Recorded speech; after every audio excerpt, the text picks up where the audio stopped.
Today's brief video, I'm going to speak directly to Doja Cat or any of her fans who need help quitting vaping. If you're new to the channel, my name is Dr. Frank. I struggled with nicotine addiction for years. Now I have a company, AddictionMindset Recovery Coaching, which focuses on helping people quit nicotine, THC, energy drinks, and adult media content. Anyways, I'm making this video because recently BuzzFeed covered an article, and the article read that Doja Cat revealed that her tonsils became infected from vaping, and she's canceled all of her tour dates as a result. In quotations, she says, "I cried for hours, it's just not worth it," in reference to trying to quit vaping, trying to stop. And listen, she's been seen vaping all over the place. She's very public about her vaping. It doesn't bother her. Just check out these videos right here. Yo, Pierre, you want to come around?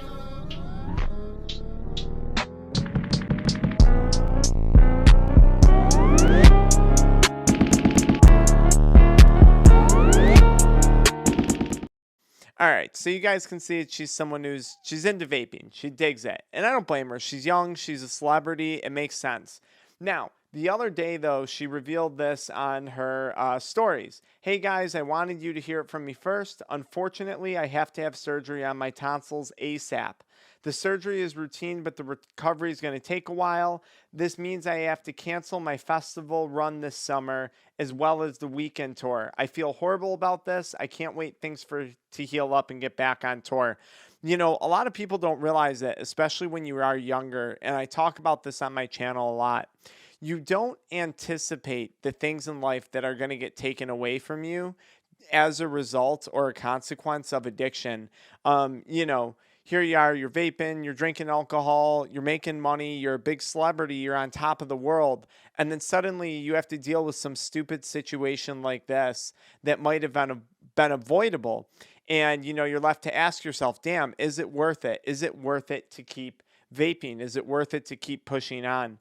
I always tell people when we're focusing on quitting, I say focus on the future goals that you have and try and visualize how vaping doesn't fit into those future goals. So if you're a singer and vaping stands to increase your risk for tonsillitis or throat problems or damage your vocal cords or something like that, well, then certainly you would want to mitigate that risk by quitting, right? A lot of people don't think about that. We just think about the here and now. And that's how I was back when I was younger too. She announced on Twitter that the doctor just had to cut into her left tonsil. She had an abscess in it. Her whole throat is effed, and she might have some bad news coming, which she did announce the bad news.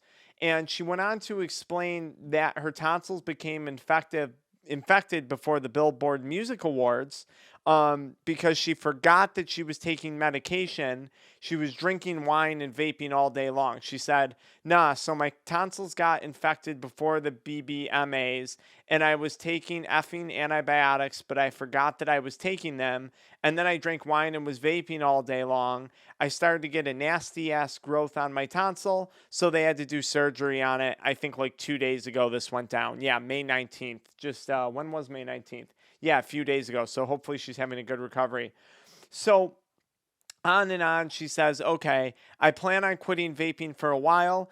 I hope to kick the habit for good," she says. Hopefully I won't crave it anymore after this." And Doja Cat, I think the reality of the situation is we all eventually go through a health scare when it comes to addiction. And this might be a big enough wake-up call to quit. I mean, I imagine that there was just a significant financial burden to canceling your shows and stuff. But the reality is you're going to feel better eventually. You're going to heal up. And the question becomes, what's your plan for when you heal up? What's your plan when you feel better? Because it's amazing once we do start feeling better, how quickly we forget how bad that experience was, and how quickly we gravitate towards that high that we get from the drug nicotine. Money go low like neon. I ain't in the big idea. My twins big like Tia. It's like the first time I vaped, the first time I hung out, right? The first high that I got. And somehow we forget suddenly that we had an abscess, that you had tonsillitis, that you had to cancel all your shows. It's amazing how that happens. So I always encourage people, quitting for health reasons is good, but if you're going to do that, dig really deep. And I would really encourage you to find other reasons to quit beyond just that it made you sick. Because when you feel better, I'd be really nervous that you're going to go right back to it. And during this time, and this is something that I'd love to help you with. I'd love to have you on my YouTube channel and do a YouTube live and talk to you about this. Like, how can you manage the cravings when they come up, right? Did you vape to deal with anxiety and stress? Was it the stress of being at the Billboard Music Awards and that vape and that champagne was keeping you calm? So, you're ripping through the thing. Like, how are you going to deal with that stress in the future? And look, you said that you really want to quit. Here's what you said. Throwing my vapes away just instills panic. I'm addicted, but I'm not weak. This isn't about strength. You have to be strong to get to the point where you got in your career. So this isn't a question of strength or endurance. You also have to be strong to vape as much as you do and still perform at the level that you do. Most people would feel like ass after that.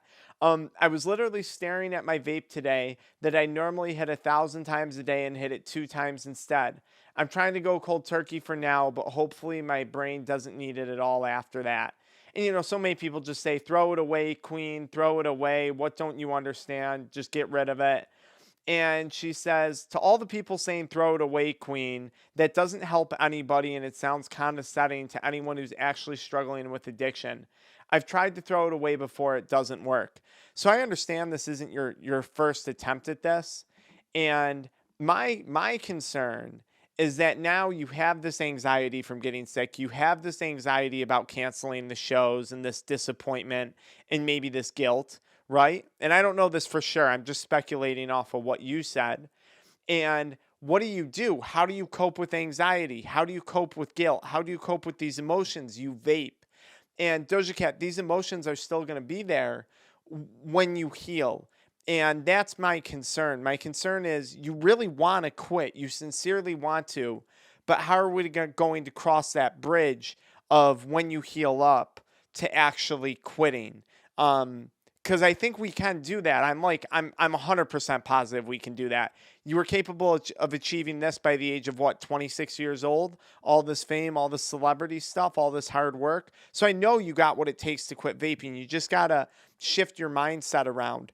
A lot of the panic that you feel when you don't have it is just panic because your body's starting to enter a state of nicotine withdrawal. Your body's starting to go into a state of panic every 20 to 30 minutes because you're starting to go into nicotine withdrawal. And then you relieve that anxiety, you relieve that panic by consuming more nicotine. That's the cycle of nicotine addiction. It's like a rat stuck in a rat wheel or something like that. It's not good. But you can stop that cycle by quitting. And yeah, that's just, I'm worried that you're going to come out of this with more panic than you went into it.